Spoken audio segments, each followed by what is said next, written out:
tayo ay dinesign ng Diyos sa pagtatagumpay. Kaya makikita natin sa Bible na kung saan sabi dyan, dito po sa aking Bible, sa Bible na comment, Magandang Balita Biblia, ang sabi dito, verse 14, sabi niya. Sa 13, sabi niya, hinupog mo ako,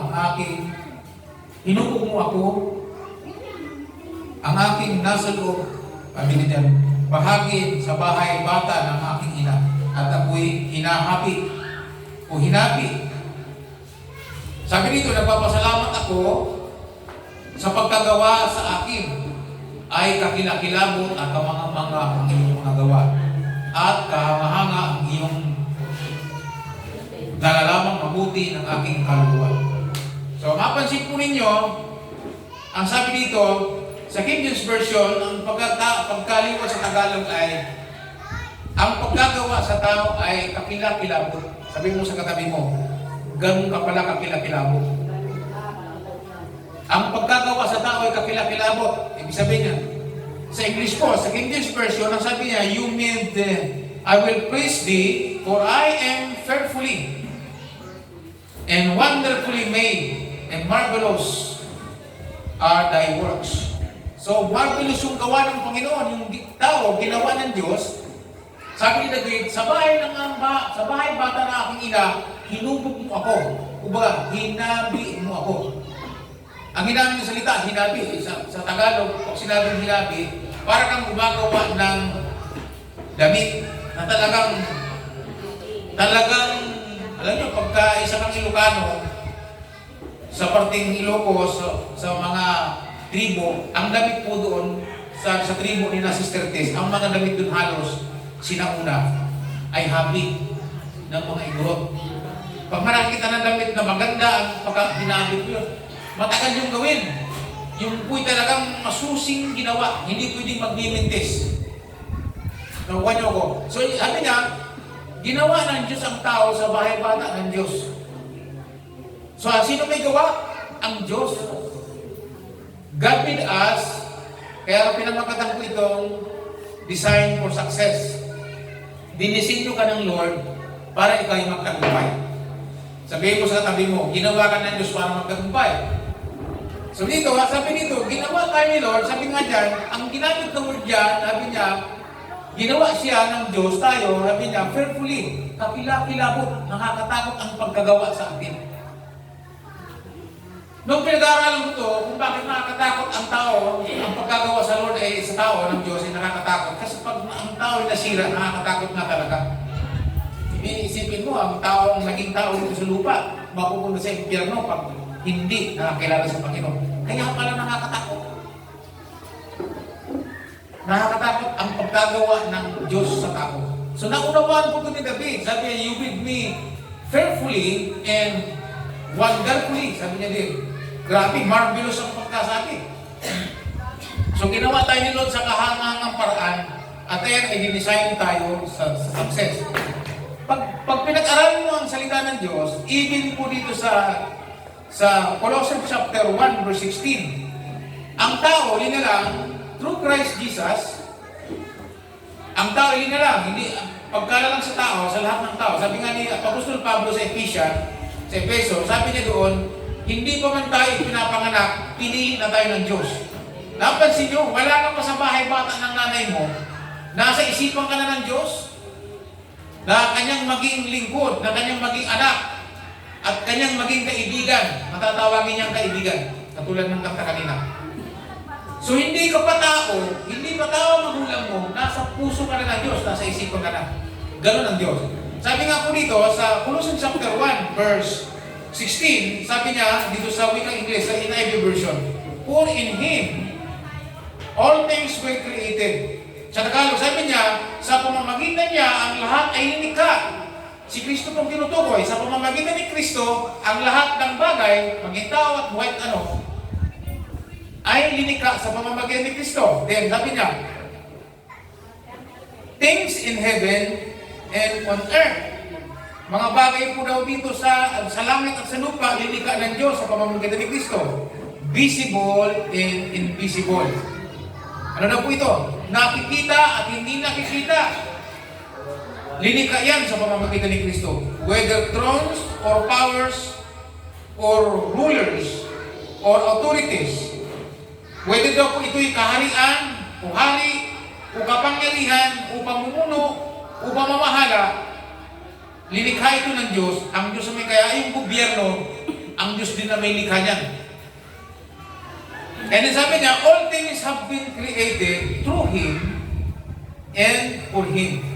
Ang lahat daw kung bagay linikha sa pamamagitan niya at para lang sa Kanya. So ano ibig sabihin nito? Ang lahat ng bagay linikha ng Diyos, ang layunin, mayroong purpose. At ang purpose ay magbigay sulit sa Diyos. Magbigay ng karangalan sa Diyos. So ibig sabihin, ang bawat isa sa akin, naging tao, linikha, lumabas dito sa lupa, hinubog sa bahay, bata ng nanay, para pagsilang, maglabas, magbigay ng glory sa Diyos. So walang batang isinisilang dito sa lupa na hindi po kalooban ng Diyos. Makinig kayo mamuti dito. Walang isinisilang sa lupa na tao na hindi po alam ng Diyos. Kalooban po ng Diyos na maging tao yun. So ibig sabihin, pinanganak ako sa isang wasak na pamilya. Hindi po yun aksidente. Plano po ng Diyos yun. Nasa layunin po ng Diyos yun. Bari ikaw'y pinanganak sa pagkadalaga, hindi po aksidente yun. May layunin ng Diyos kung bakit ka doon ipinanganak. Bari ikaw'y ipinanganak, wala kang magulang, iniwang ka sa isang kariton, o ilinagay ka lang sa isang balde, iniwang ka, o ilagay ka sa basurahan at tinapon. Pero ikaw'y nakita at nabuhay, hindi po aksidente yun. May layunin ang Diyos kung bakit nangyari yun. Everything in this world, nasa plano po ng Diyos, sapagkat sabi niyo sa Bible, hindi ka pa nga pinapanganak, nasa isip mo talaga Diyos. Sabi ng Apostol Pablo, hindi ko man ako pinapanganak, plano talaga ng Diyos na ako'y maging apostol niya sa mangintil. So hindi ko pinapanganak. So makikita natin, ang tao ay pinalabas ng Diyos sa lupa na mayroong purpose. Sabi sa Bible, purpose.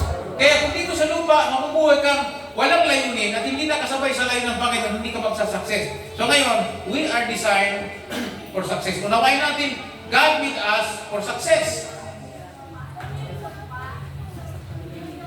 Ginawa tayo ni Lord para sa pagtatagumpay. Sabi natin sa pagtatagumpay. Okay, so makita natin, maunawaan natin dito.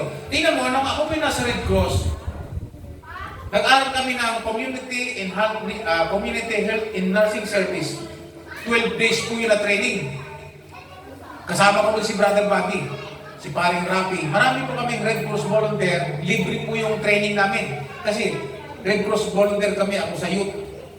Red Cross Youth Advisor. So lahat ng training, dahil ako'y volunteer ng Red Cross, lahat ng klase ng training, pwede ko makuha, libre. So nag-training kami ng Community Health and Nursing Service.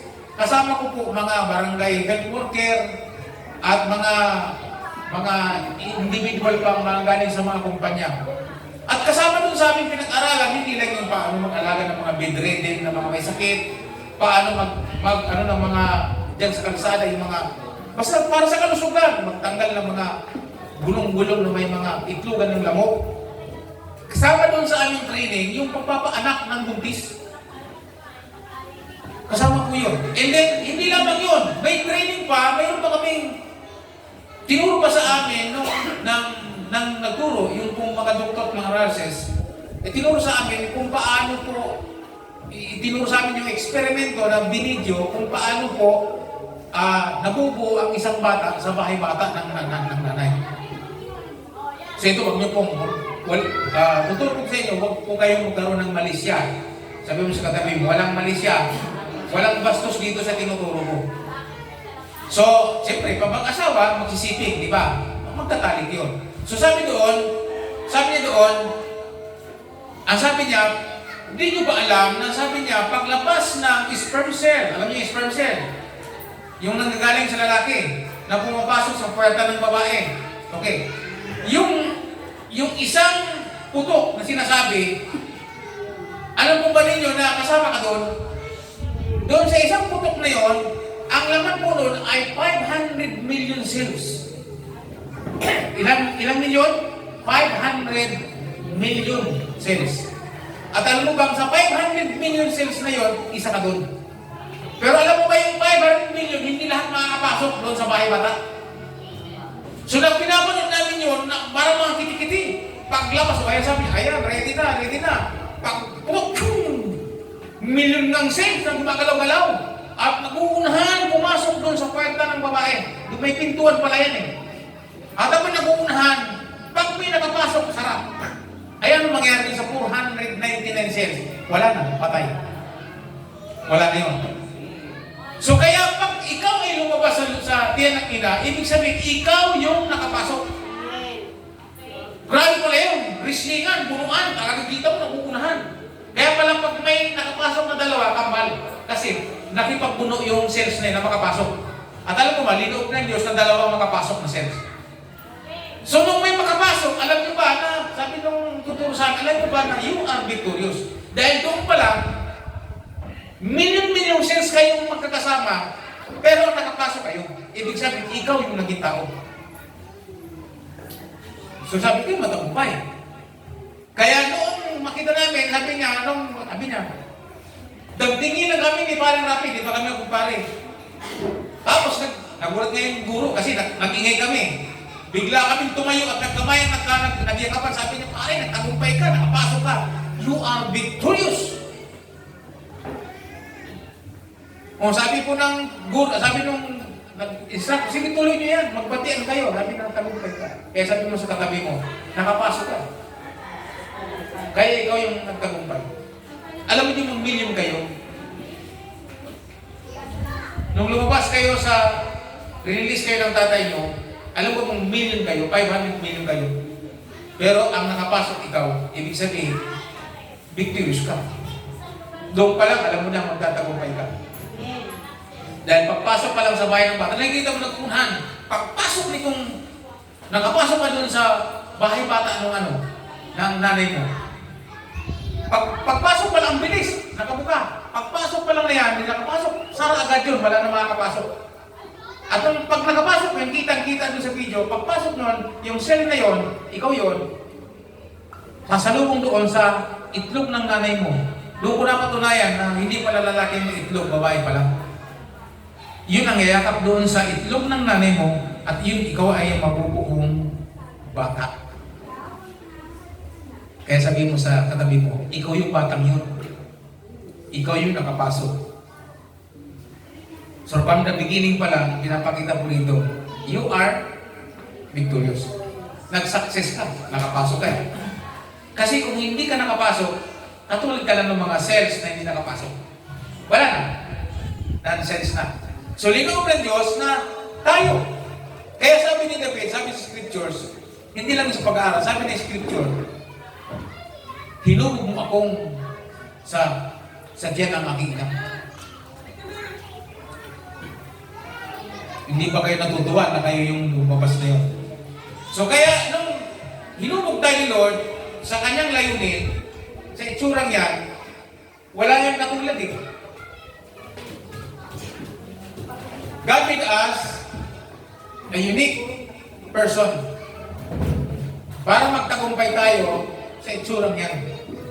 Sabi mo sa katabi yung itsura mo. Yung itsurang yan, ay magiging victorious yan kasi sa simula pa lang, nagtagumpay ka na. On the first step pa lang ng iyong buhay, paglabas mo galing sa tatay mo, nagtagumpay ka na eh. Sabi mo sa tatay mo, nagtagumpay ka. Palapakan natin ang Panginoon, nagtagumpay ka.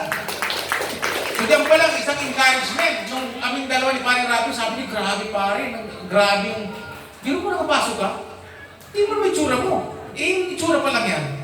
Ay talaga magtatagumpay kasi since the beginning pa lang na naririnis ka pala ng tatay mo, nakapasok ka na agad. Sige. Isang encouragement po yun. So ngayon tayo linikha ni Lord, maunawaan natin ang pagtatagumpay. We are designed for success. Ang Panginoon pag tumawag, may ibig sabihin. Halimbawa, nung sinabi ng Panginoon kay Pedro, sabi kay Pedro, follow me and I will make you fishers of men. Mangingisda na siya, pero sabi nila, iwanan mo yan, at Gawin mo itong, gagawin kitang higit na mananagumpay. Wala kang success dyan sa wala kang future dyan sa pangingisda, pero yung pangingisda ng tao, mayroon kang future. Well, ang God, pag tumawag sa atin, yan, tinawag tayo na tayo maging mananampalataya, maging alagad ni Kristo, maging mananampalataya, maging alagad ni Kristo, ibig sabihin, may future tayo. Ang future natin ay heaven. Kaya nga sabi ng Panginoon, pumasok kayo sa church ng mga panganay. Sabi, come to the church of the firstborn, sa Hebrew mababasa yan, na sabi niya, ang church ng mga panganay, bakit sinabing panganay, panganay tagumpay. At ang sabi, at pumasok kayo upang kayo'y maligtas. At ang sabi po doon, sabi niya, ito yung church na hindi mabibigo. At sabi niya, habang naghihintay, sabi niya, maraming saksi na kamasid. Sino yung mga saksi ng kamasid? Sabi niya, ipokus na inyong paningin kay Jesus na siyang simula at wakas ng inyong pananampalataya o nagpapasakdal habang nakatingin ang maraming saksi. Sino mga saksi tinutukoy? Yung mga namatay na, mga pinugutan ng ulo, namatay dahil sa pananampalataya. Sila yung nagmamasid. Hindi niyo pa nabasa, baka nabuhay na silang muli. Kasi nung sila umakyat sa langit, binuhay niya mga marami isang binuhay na sinama. Sila yung mga saksi na nagmamasid. Hindi natin alam, habang tayo namumuhay dito, sila yung nakamasid sa ating buhay. At sila yung nag-cheer. Sila yung alam mo ba ninyo pagka nakanood kayo ng marathon, di ba maraming nanonood sa paligid? Sila po yung nagpapalakpakan. Kaya mo yan, kaya mo yan. Sila po yung mga nag-cheer up sa atin. Hindi natin alam. Sila po yung sumisigaw habang kayo tumatakbo. Malapit na, huwag kang susuko. So sa buhay pa natin ito, tayo ay ginawa ni Lord para magtagumpay. Alam ko ba ninyo si Lord, pag nagbigay ng mensahe sa iyo at tinawag tayo, nung araw, pag tinawag ka ni Lord, magpastor, sasabihin sa iyo, hala ka. Sabi niya, hala ka, yari ka. Nung ako yung tinanggap ko, ang calling na sa akin ng pagkapastor, ayaw ko. Tinanggap ko lang ito nung ako hindi na matulog. Sapagkat habang gising ako, nakikita ko ang sarili ko, nag-preach ako. Ganito ang itsura ko. Pag kumakain ako ng lugaw, nakikita ko ang sarili ko sa lugaw, nag-preach ako. Pag tumingin ako sa dingding, nakikita ko naman panood ko ang sarili ko doon, nag-preach ako sa maraming tao. So hindi na ako natutulog ng maraming araw. Okay, sabi ko, Lord, kung talagang magpapastor ako, Lord, magiging preacher ako, sabi ko, inisip ko yung pinakamahirap na deal, kasi during that time, nagkisigarilyo pa ako ng pamaliwanag. So, nakita ko na mahirap ko rin yun, na mabaguhin.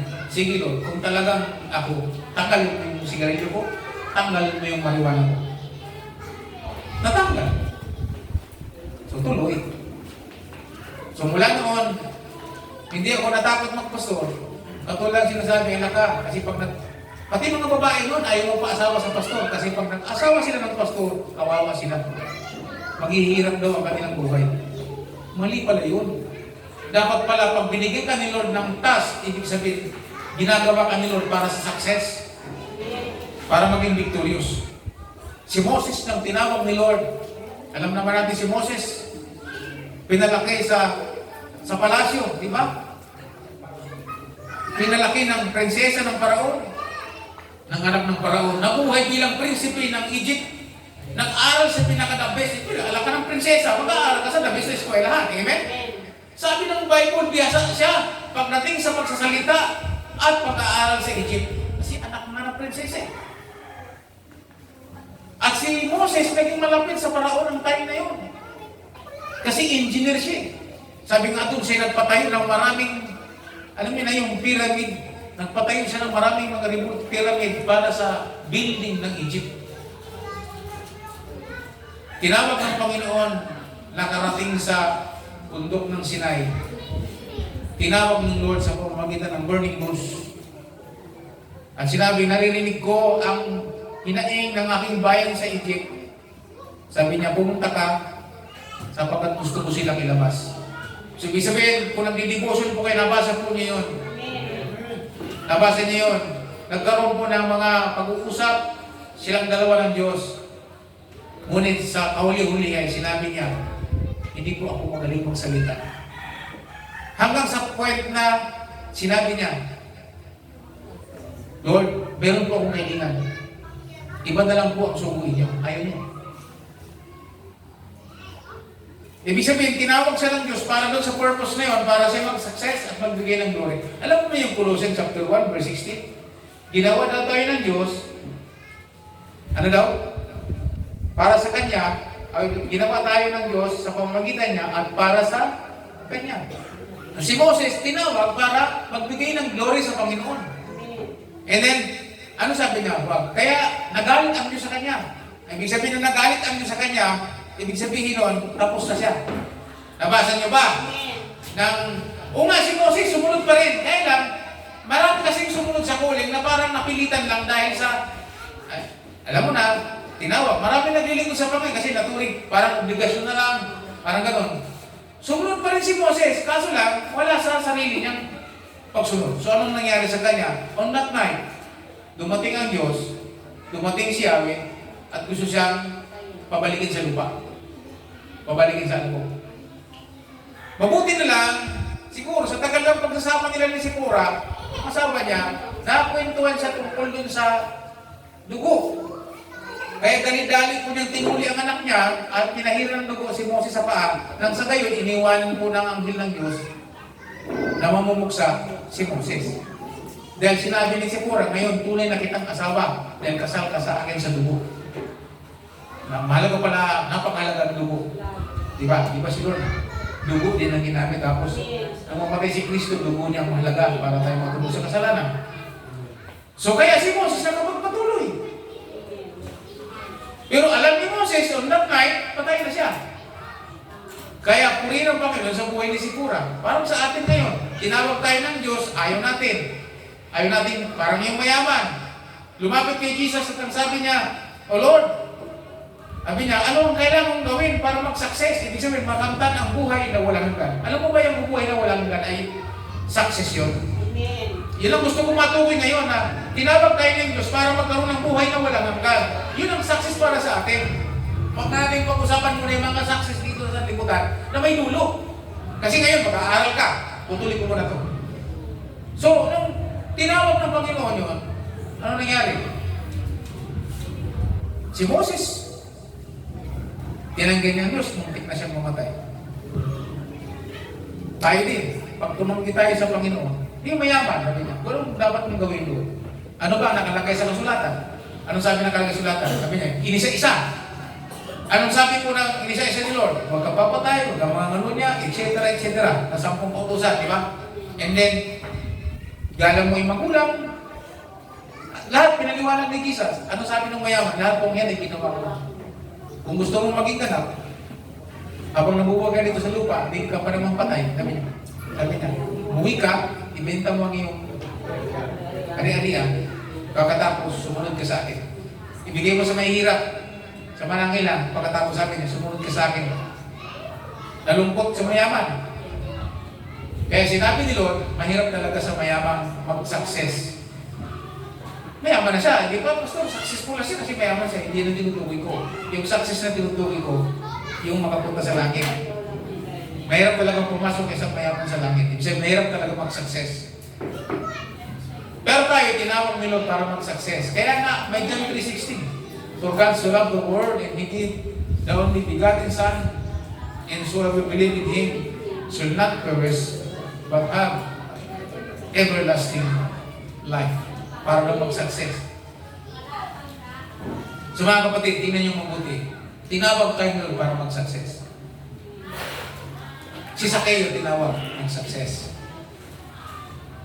Even si Lord, sasabihin niya sa iyo para mag-success ka, pag isa kang alagad, ang gusto nila magtagumpay ka bilang isang alagad. Tulad ng sinasabi sa Hebreo na nag-cheer up sa atin sa lahat ng magtatagumpay. Kaya nga yung Ephesians, yung Book of Revelation, beginning chapter 1, chapter 2, chapter 3, tungkol doon sa mga churches, sabi niya sa magtatagumpay, sabi niya, ibibigay ko ang ganito. Sa magtatagumpay, matatamo yung ganito. Napapansin niyo yung salita, magtatagumpay? Kasi ilalat ko po sa inyo ang kailangan natin ngayon. So, tayo ginawa ni Lord para sa pagtatagumpay. Since the beginning pa lang, hindi pa tayo tao, victorious na tayo. Kailangan lang maunawa natin, kaya mo. Sumunod lang tayo sa salita ng Diyos. Tingnan po ninyo ang salita ng Diyos kung kaya mag-uusap dito. Gusto ko malaman po ninyo na ang pagsasucess ay dapat maging mentalidad po natin. Because we are designed for success. Tinikha tayo ng Diyos para mag-success.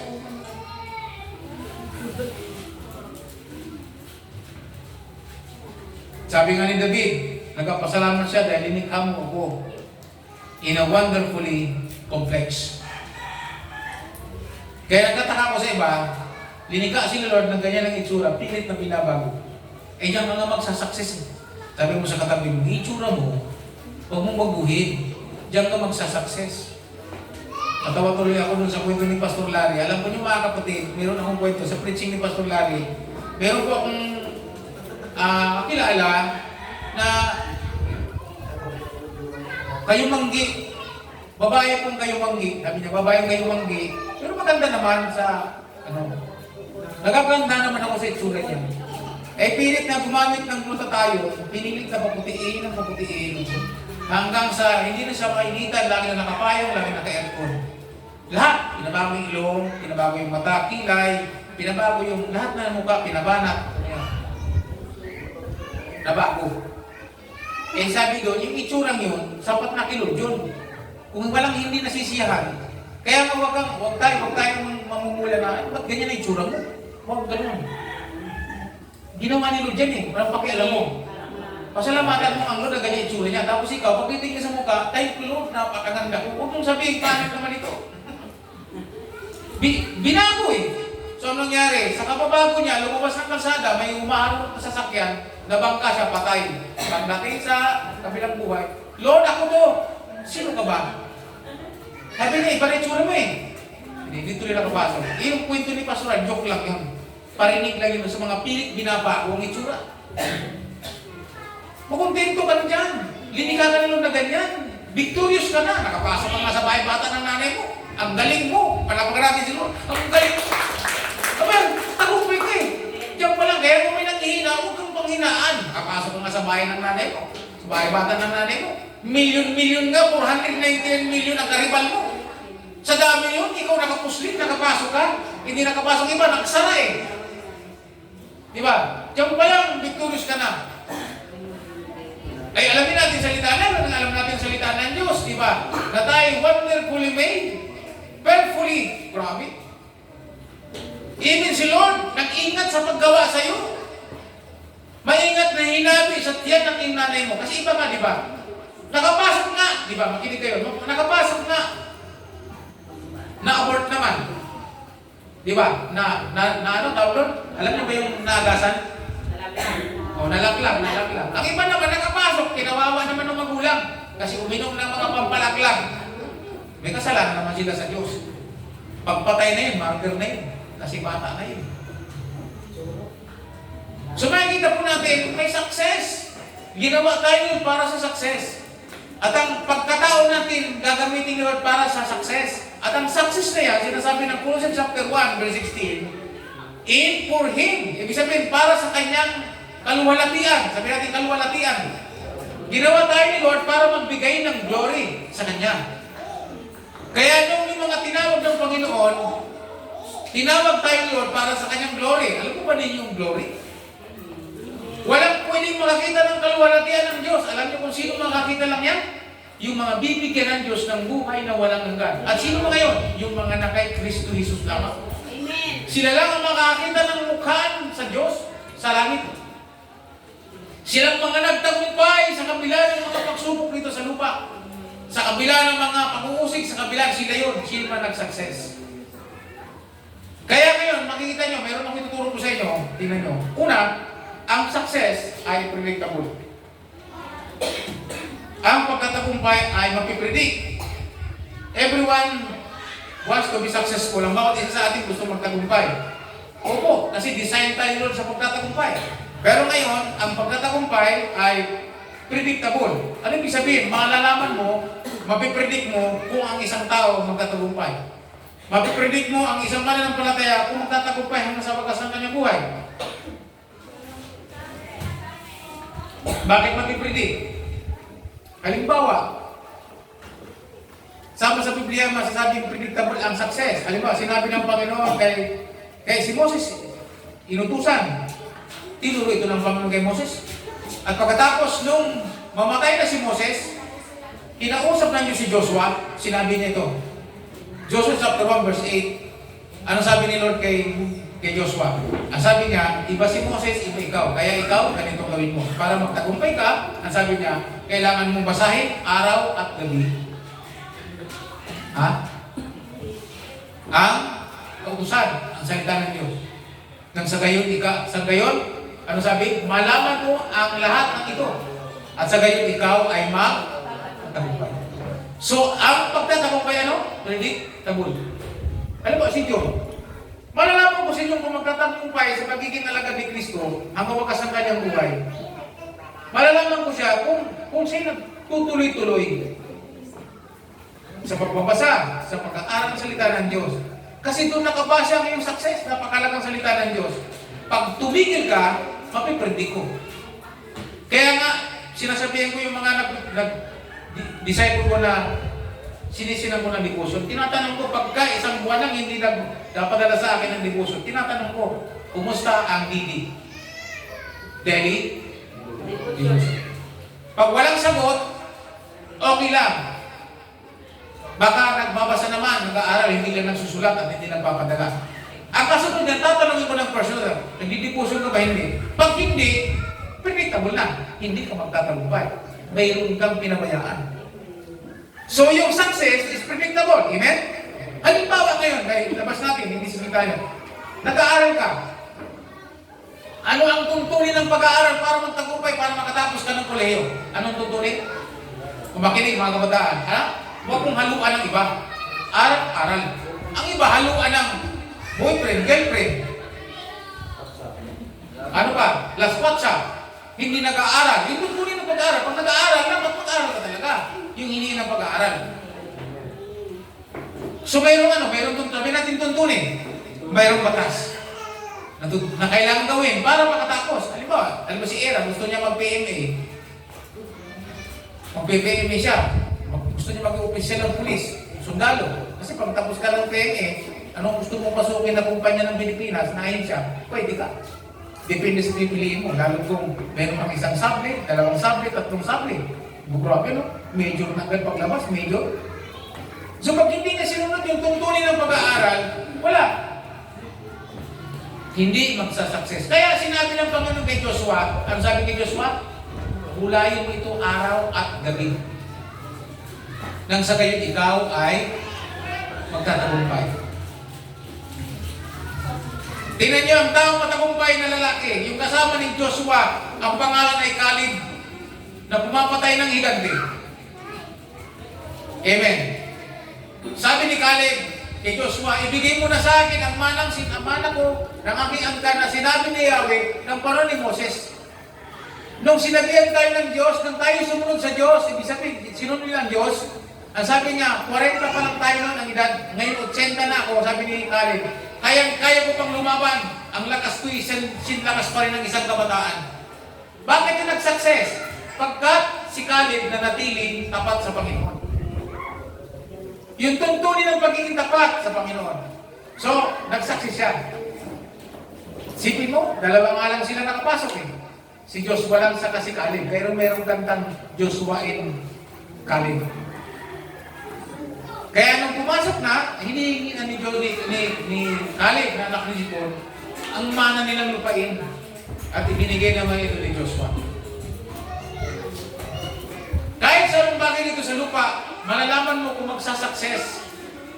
Ay, Pastor, hindi totoo yan kasi may mga hindi naman nakapag-aral pero nag-success. Gusto kong malaman mo, kaya si Pacquiao hindi nag-aral pero nag-success. Pero meron siyang sinunod at tuntunin. Sa boxing, pag hindi mo sinunod ang tuntunin ng boxing, hindi ka mananalo. Kailangan matigas ang katawan mo. Mayroong training para magpatanggal ng mga taba-taba. Mampalakas na kahit sinusuntok tinatamaan, baliwala, waitik. Training ng pagiging mabilis para magtagumpay. Alam nyo, sa boksingero o kaya sa isang atleta, may tuntunin yan eh. Amen? Kung hindi niya susundin ng tuntunin ang batas ng hinihingi doon, hindi siya magsasucess. Tayo bilang alagad ni Kristo, may tuntunin wala? Meron tuntunin. Ano sabi ng Panginoon kayo sa mga alagad? Gawin yung alagad ko ang lahat ng mga tao sa mga bansa. Anong gawin? Gagawin ng alagad. At turuan silang sumunod sa lahat ng aking pinag-uutos para tanggapin po nila ang langit. Nandiyan po ba kayo mga kapatid? So, ang tuntunin ng success, ang success ay predictable. Nalalaman agad yan. Hindi ng failure, yung kabiguan, mapipredict agad. Malalaman natin po ng isang tao kung paano ang pagkatagumpay na pipredict, ang kabiguan ay mapipredict. Halimbawa ako nag-set ng fasting. Pero pagka magpapasting ako, naharap ako sa pagkain, napipredict ko agad ang sarili ko, mabibigo na naman ako may mag-fasting. Kasi may pagkain na naman sa harapan ko. Sabi ng katawan ko, ang sarap niyan, isubo mo na. Okay? Kaya bigo na naman yung predictable. Hindi na naman nag-success dun sa sinet kong fasting. Ano ba yan? Kasi magpapasting ako araw-araw. Pag umaga, ako din magluluto para sa bata. So, nung pa lang yung ako'y pa nagluluto ko, tukso na. Kaya mangyari, hindi mo na ako magpapasting ngayon. Wala, nabigo na. So, failure, ang kabiguan, napipredict agad yan. Nandiyan po kayo kapatid. Alam mo kung mabibigo ka o hindi. Kasi mayroong batas na sinuway. So, bawat bahagi sa buhay natin ay nakapasok sa function ng ng mga tuntunin dito sa lupa. So, kaya kung gusto mo magtagumpay, ang kailangan malaman mo ang tuntunin ng pagsusuccess. Gusto mo magtagumpay bilang lingkod ng Panginoon ang nasa wakas ng buhay, alamin mo ang tuntunin ng pagiging isang alagad. At balik tayo ngayon. Devotion is very necessary. Devotion sa salita ng Diyos ay big deal. Big deal. Kaya big, sinanan ko yan. Ang tagal nang hindi nagsisin ng devotion. Pag nagsin ka ng devotion, maglalagay ng heart. Malaman akong palagyan sa heart na yan kung nag-devotion ko. Gusto kong malaman kung nag-devotion ka. Sumagot. Pasensya na, pastor. Wala na akong notebook. Kaya ang tuntunin, pumili. Oh. Hindi ko sinagot kasi alam niya ang sagot eh. Then pagkatapos, sabi niya, pastor, salamat sa pag-monitor ng aking devotion. Yun, nagpasalamat, maganda yun.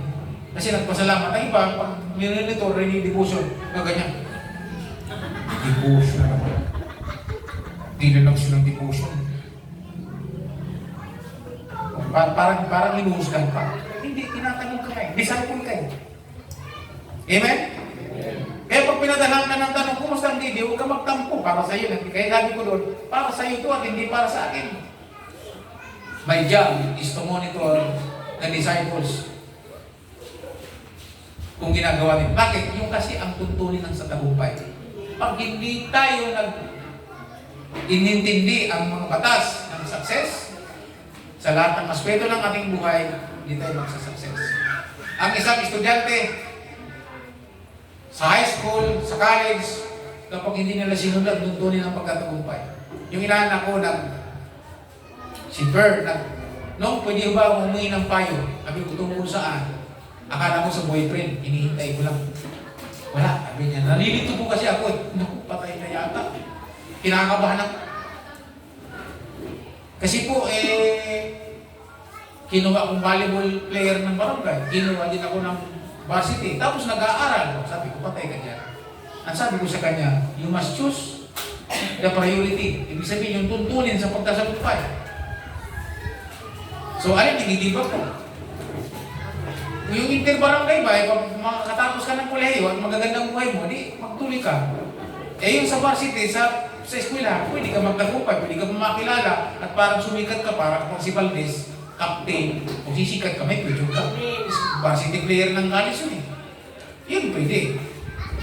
Eh sabi niya, ikaw mag-decide. Hindi ko sinabi, give up kong pagiging barangay player. Baka magaling pa sa akin sa kapitan eh. Pag mo hinahadlangan niya, siya ko pipili. Eh pa sa kanya kung ano give up niya. Ano ba give up mo, boyfriend? Play. See, meron kang i-give up. Meron kang iiwanan talaga eh. Kahit gusto mo at pangarap mo. Yung pangarap natin minsan, panglupa lang eh. Hindi po ba? Kaya mga kapatid, itaas-taas mo naman ang iyong pangarap. Amen po ba? Kami, may pangarap kami bumili ng L300. Oh. May pangarap kami. Eh yung tuntunin ng batas. Oh, babalik ka ng L300. Ano ba ang batas? Brand new? Second hand. Marami kayo intindihin. Pag brand new, malaki-laki yun. Nasa 900,000. Meron ng bagong L300. Oh, yun ang tuntun ng bago. Ang bago, ilipas mo na ng 3 years to 5 years bago lumabas ang mga tumas. Anong tumas? Sintumas ng gastos. Yun ang sasakyan. Pag bago, matagal-tagal magkaroon ng maintenance. Pag bumili kami ng second hand, may sintumas na yun. Ibig sabihin, dapat yung tuntunin ng gastos, aalamin din namin. Kaya sabi ni Jay, ayoko ng second hand. Sabi niya, kalimutan ang L300. Kasi hindi pa natin kaya ang tuntunin yan. Di ba? See? Naunawa niyo mga kapatid. Kailangan i-realidad, alamin natin yung tuntunin. Kasi, ang tagumpay at kabiguan, lagi natin makikita sa buhay natin, nakapaloob sa batas ng tuntunin para mag-success. Kaya kung gusto mo magtagumpay bilang, katulad ngayon, nanonood po ako ngayon ng mga nag-leak ng mga files sa Amerika ng mga Illuminati, ng mga satanista, yung mga lihim nilang ginagawa, at nakakagulat doon, nandun si Trump, kasama si Trump sa mga malalalim na Illuminati na kumakain ng tao. Panoorin nyo, type nyo sa Facebook, Epstein Files. Ha? Sino nakapanood na? Oh, yung Epstein's File, nandun si Trump. Bata pa si Trump. Kumakain ng tao. Maging yung marami, lahat ng singer. Lahat sila. Sabi nga ng isang sikat na artista, nagwawala siya, sabi niya, mga demonyo sila, mga buhay sila, mga vampires, kumakain sila ng human, sabi niya gano'n. Tapos yung tao niya, nawala bigla yun. Nawala agad yung artista yung pinatay nila. Michael Jackson, kasama yun. So mga kapatid, darating na kasi sabi nila, 2030, baka i-implement nila yung one world government. Ang one world government established na eh. At ang headquarters ng one world religion nga eh, sa Abu Dhabi. Nandun sa Abu Dhabi ang headquarters ng one world religion. Hanggang sa kinamatayan ng ni Pope Francis. So ngayon ang Pope, may nabago. Di natin alam. Parang sarili ko nga, iisip ko, baka nga si Trump talaga ang Antichrist. Baka nga. Pero sa mukhang bibig niya, Jesus Christ, kaya may mga hindi na nagsusuri, madaling madaya. Mga kapatid, alam na yan, ay dumating ang ganyan. At yung mga naniniwala sa rapture, naiwan, papaami yan. So, nasa ating relasyon sa Panginoon. Kaya pag ang buhay natin, hindi natin intindihan, tuntunin ang ating pagkikipagrelasyon sa Kristo sa Panginoon Jesu Kristo. At hindi tayo lumago, mabibigo tayo. At ang kayo nilang Lord, huwag tayo bigo. At tayo magbigay ng glory. Nalala niyo si Esteban? Si Esteban, nag-success po siya. Nagtagumpay si Esteban. Namatay si Esteban na matagumpay. At mayroon pa ng prayer. Nakita niyo mga alagad ng araw, hinahagupit, pinapalo, pero masaya sila. Nag-success sila. Si Silas at si Pablo, binartulina, pinalo, pero nagtagumpay sila. Nakausapin ka na pa, pag tinawag ka ng Panginoon, even sa kamatayan mo, pagtatagumpayin ka ni Lord. Halimbawa si Pedro, ang sabi ng Panginoon kay Pedro, Pedro, tandaan mo, nung bata ka pa, ang sabi niya, nung ikaw ang nagbibigay sa sarili mo, pero darating ang panahon na gagawin sa iyo ang hindi mo ginagawa. Ipinakita sa kanya ng Panginoon kung paano siya mamatay. At ang sabi ng Panginoon, kaya alam ni Pedro ang gagawin sa kanya. Kaya nung siya ipinako sa krus ipapako sa krus, ang sabi niya, si Lord lang ang ipinako sa krus na tuwid. Kaya ang ginawa ko ng mga Romano, ipinako ko siyang patiwarik. Na kung saan yung patiwarik na krus na yun, yun naman ang ginagamit ngayon ng mga satanista. Baligtad na krus. So mga kapatid, sana malino ang isip nyo dito. You are made, ikaw ay linikha ng Lord para sa pagtatagumpay. Lagay na sa puso natin, God made me as a successful person. Ginawa tayo ni Lord, tinawag tayo ni Lord para magtagumpay. Alalahanin nyo ang revelation sa magtatagumpay, kaya meron tuntunin. Sabi niya, makinig kayo sa sinasabi ng Espiritu sa mga iglesia. Ano yung Word of God yun? Nag-amen po ba? Narinig nyo? Pagka meron kayong panahon, basahin po nyo ang Revelation o Apocalypse o Pahayag 2 hanggang 3. Doon yung mababasa ang mensahe ng Panginoon sa mga iglesia. Ibig sabihin sa mga tao. Na sabi doon, sa magtatagumpay, ipagkakalob ng ganito. Ibigyan pa ng bagong pangalan na sinasabi. And you name. So mga kapatid, yun ay para sa mga magtatagumpay. At tayong lahat ay nakadesign para sa pagtatagumpay. Sabi nakadesign. Pero hindi nangangulungan nakadesign kayo magtatagumpay ka. Sabi kanina, ang pagtatagumpay ay nakikita, napipredict. Kung gusto natin magtagumpay, huwag nating pabayaan ang ating relasyon sa Panginoon. So magpakalalim tayo sa salita ng Diyos. At para tayo lumalim, ay yung devotion, yung ating daily devotion. Araw at gabi, huwag natin niyang panghinaan. Huwag natin niyang pabayaan. Kung ayaw mo talaga mag-send sa akin ng devotion, then magbasa ka. Kasi yan ang magiging paraan mo para kayo magtagumpay. So, mga kapatid, it's time to build ourselves sa disenyo ng Lord. Lagi natin isipin, ako dinisenyo ako ni Lord para magtagumpay. Whatever happens. Di ba? Simula pa lang ng maging tao, alam mo na nagtagumpay ka.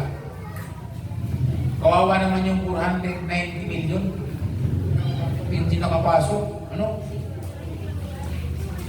Kaya minsan, sabi nga ni Sister Carmen, Pastor, hingi po ako ng request ko sa prayer. Yung pong kambal na anak ni Harvey, yung isa, nag-detect kong may pneumonia, ibabalik sa ospital.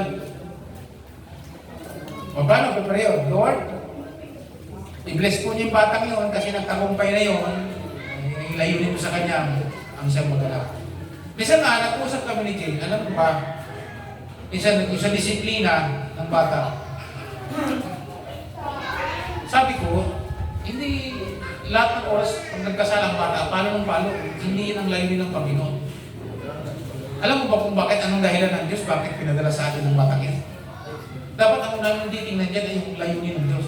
What is the purpose of God? Bakit nasa sa atin siya ngayon? May purpose kasi silong sa batang yan. O lumari sinabi yung anak natin, ganyan ito. Pero hindi, may layunin si Lord yan. So tayo, ang trabaho natin, unawain natin layunin na yun na para siya lumaki ayon sa layunin ng Diyos. Para siya mag-success. Lumabas siya eh. Nagtagumpay yun eh. At alam ng Diyos na doon sa kanyang pamilya, hindi siya mapapalaki doon ayon sa kanyang layunin na ibinigay sa atin. Kaya nandito siya. Malay mo pagdating ng araw, presidente pala siya ng Pilipinas. Uldo ngayon, ang marka niya, puro 74, 75, puro 75 talaga eh. Sabi ko, pangkainin nga ang kanyang card eh. Pangkainin, puro pamputo lang kahoy eh, malapol eh. Pero wag ka. Kung siya'y matuturuan ng salita sa paglaki niya, ay naging pastor yan o naging ano man ang kalabasan niya, hindi ko ba? Kaya ngayon, ang tuntunin parang batang yan magtagumpay, turuan ng salita ng Diyos, paaralin, palakihin ng maayos. Pagdating ng araw, glory ng Diyos yan. So tayo yung ginawa ng Panginoon para sa kanyang kalwalatian. Uulitin ko po yung Colossians chapter 1. Basahin natin sa Tagalog bago tayo mag-pray. Colossians chapter 1, verse Punta tayo sa Colosas. Dinikha tayo ng Lord para sa tagumpay. Colossus chapter 1. Yan, punta tayo ng Colosas. 1 verse 16. Sa magandang balita. Sabi po niyan, sapagkat sa pamamagitan niya ay nilikha ang lahat ng nasa langit at nasa lupa. Nakikita man o hindi, pati ang mga espiritual na kapangyarihan, paghahari, pamamahala at pamumuno. Ang lahat ay nilikha ng Diyos sa pamamagitan niya at para sa Kanya. Kanino daw para kanino? So, lahat ng taong naging tao, ang design ni Lord para sa Kanya. So, hinihintay ni Lord na pagdating ng araw, magsusulit tayo. So, hindi aksidenteng lumabas ka sa lahi ng pamilya mo. Hindi aksidente na siya ang tatay mo, siya ang nanay mo. Hindi rin aksidente na basta lahat ng nangyari dito sa buhay ng balat ng lupa ay hindi aksidente. Hindi coincidence. Ito'y nangyari dahil sa layunin ng Diyos. So, tingnan mo sarili mo, may layunin ang Diyos sa akin. Sabi mo sa kanya, wala kang pakialam doon. Yung itsura ko, wala ka rin pakialam. Itsura kong gustong-gusto ng Diyos ka, gustong-gusto eh, lumabas ka ng ganyan. Eh bakit mo sisira? Kaya walang pangit. Sabi mo sa kanya, walang pangit. Ano sabi? Sabi ni Lord, Lord, sino may kasalanan nang isilang ang taong itong lumpo? Yung magulang? O ano man? Ano sabi ni Jesus Christ?